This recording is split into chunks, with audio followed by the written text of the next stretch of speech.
Assalamualaikum warahmatullahi wabarakatuh. Perkenalkan, nama saya Mutia Saida dengan NIM J00231115 dari kelompok A7 menjelaskan atau mempresentasikan laporan praktikum anatomi di blok 2.1.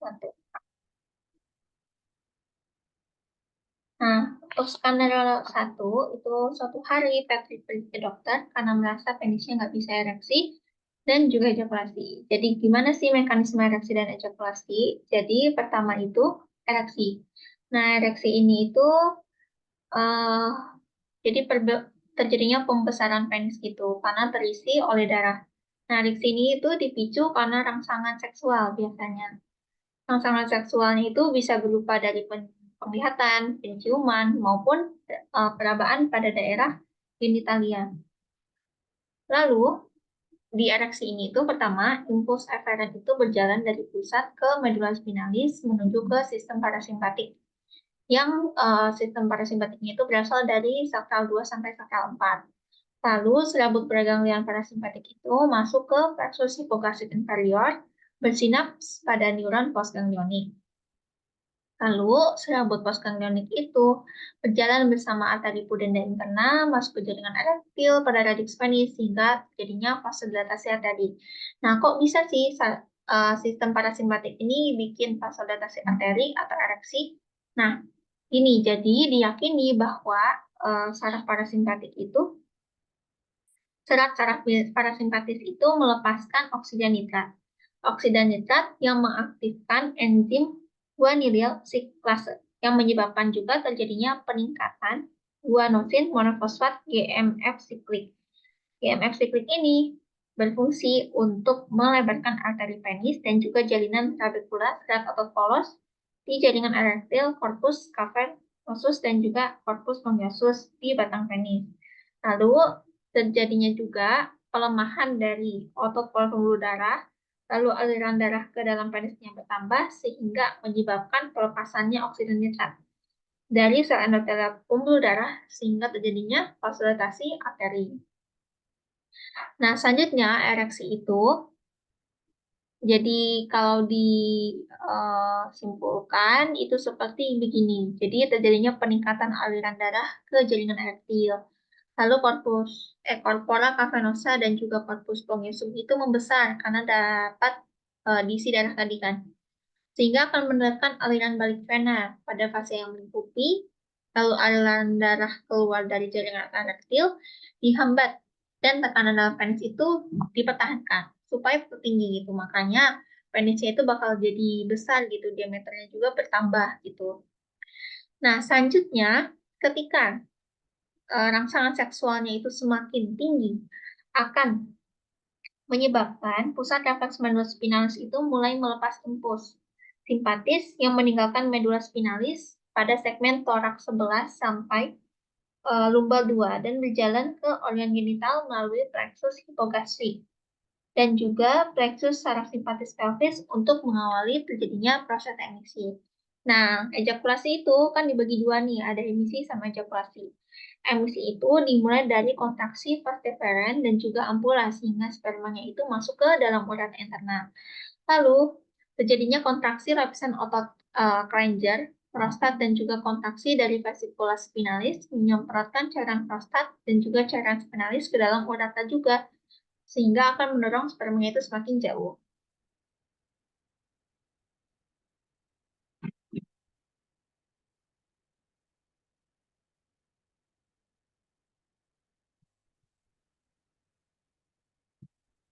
Nah, semakin jauh itu cairan-cairan ini tuh akan bercampur di ureta interna dengan mukus yang sudah disekresikan oleh pedal bulbo-uretal untuk membentuk semen.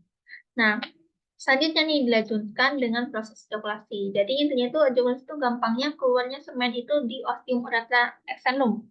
Nah, jadi ketika si uretra interna itu bersih semen, maka sinyal sensorisnya itu keluar dihantarkan melalui nervus pudendus ke regio sakral medula spinalis. Sehingga ini tuh akan menimbulkan adanya rasa penuh gitu pada genitalia interna. Terus sinyal sensoris juga menyebabkan kontraksi ritmis organ genitalia interna dan juga menyebabkan kontraksi otot ischiocavernosus dan bulbocavernosus yang menekan dasar jaringan erektil penis. Lalu terjadinya peningkatan tekanan yang ritmis dan juga bergelombang di kedua jaringan erektil penis dan di ductus genital serta uretra yang mengejakulasikan semen dan uretra dari uretra ke luar. Nah, ketika proses ereksi sama ejakulasi itu kan apa sih yang berpengaruh gitu ya, mempengaruhi. Nah, di sini itu pertama ada vesicula seminalis di sini. Vesicula seminalis itu berfungsi untuk menghasilkan fruktosa. Nah, fruktosa ini untuk produksi sperma dan juga prostaglandin untuk motilitas dari sperma. Lalu ada glandir prostat. Glandir prostat ini berfungsi untuk menghasilkan sitrat, asam sitrat dan juga fosfatasa asam. Nah, ini sifatnya alkalis ya, sifatnya alkalis untuk apa? Untuk menetralkan asam yang ada di vagina. Lalu ganjil bulboretal. Nah, ganjil bulboretal itu dia menghasilkan mukus berupa pelumas sebelum berhubungan. Nah, lanjut. Ini pertama mekanisme fertilisasi hingga implantasi embrio pada proses pembuahan. Nah, begini. Jadi, fertilisasi itu kan singkatnya ya, kayak pertemuan sperma sama ovum. Nah, fertilisasi, jadi gini, pria itu kan mengejakulasikan semen. Mengejakulasikan semen, nah, ke dalam vagina itu. Nah, itu butuh waktu 3-5 menit. Nah, ini tuh prosesnya itu perlu nih, apa ya, kayak didorong itu loh spermanya itu ke atas, gitu. Ke uterus, terus ke tuba falopi, dan juga ke ampula tuba. Nah, ini tuh perlunya ada kontraksi. Kontraksi dari apa? Dari uterus dan juga tuba falopi gitu. Nah, ini tuh kontraksinya ini dibantu juga dirangsang juga oleh prostaglandin dan juga oleh hormon oksitosin yang dihasilkan oleh hipofisis posterior gitu ketika wanita wanita itu mengalami orgasme. Nah, selanjutnya pembuahan itu biasanya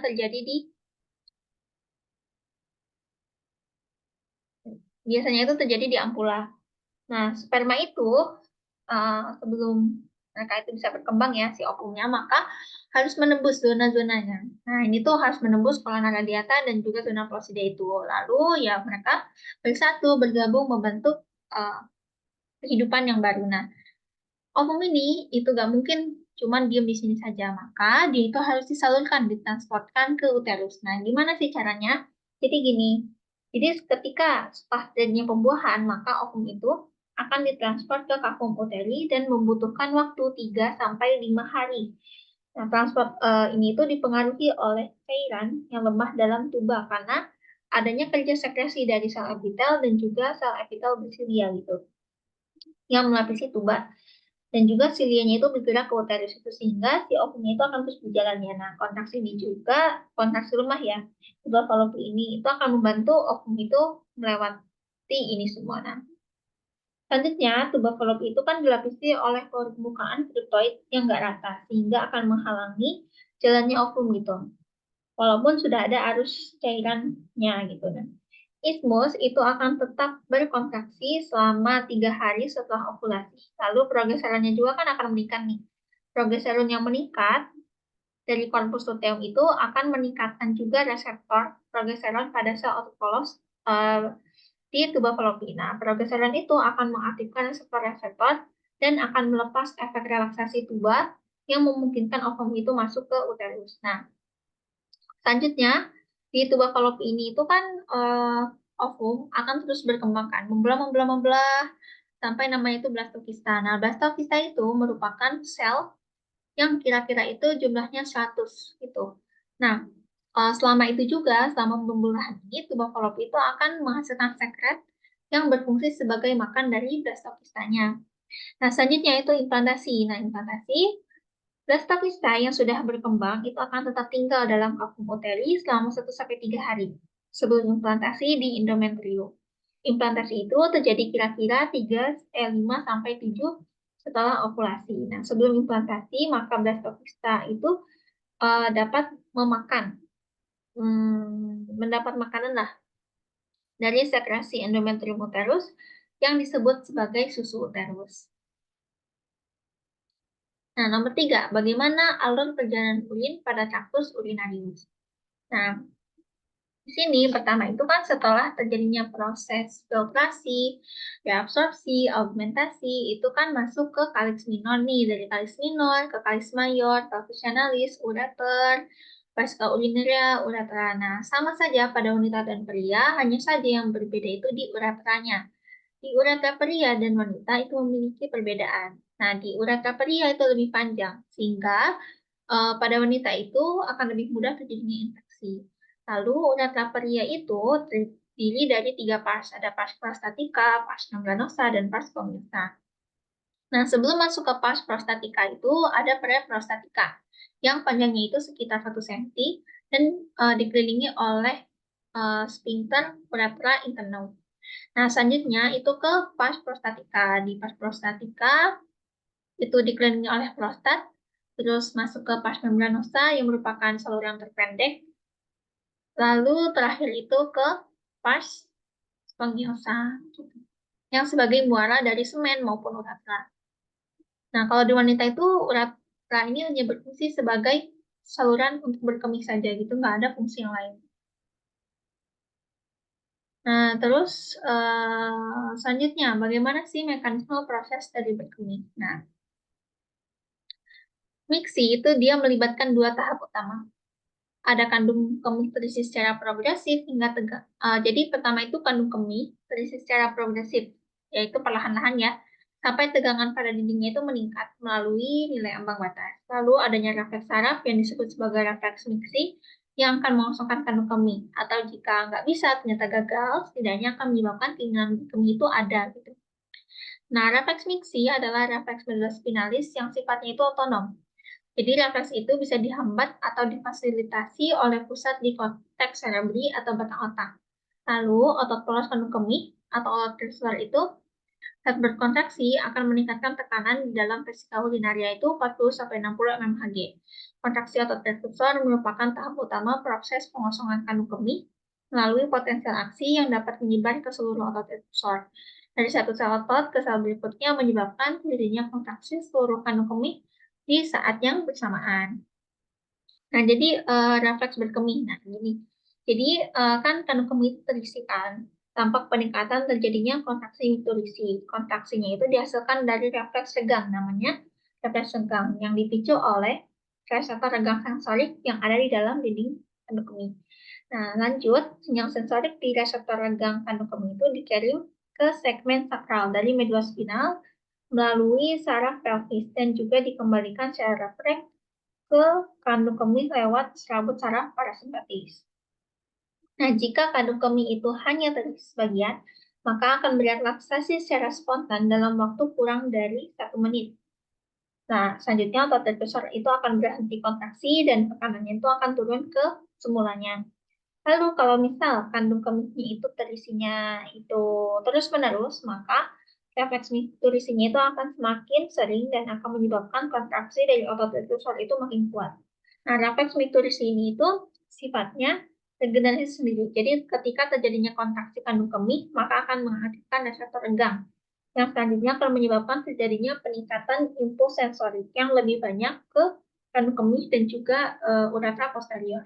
Nah, dan jadinya selanjutnya itu akan terjadinya peningkatan kontraksi kandung kemih selanjutnya. Nah, ini tuh prosesnya terus berulang gitu sampai kandung kemih itu mencapai tekanan yang tekanan yang cukup kuat, lalu setelah semenit itu akan lelah, terus juga akan berelaksasi gitu. Nah, ini refleks mixed kondisi itu bisa disimpulkan menjadi 3 poin. Itu ada kenaikan tekanan secara cepat dan juga progresif. Lalu periode tekanannya itu menetap dan juga kembalinya tekanan kandung kemih ke nilai tembus basal.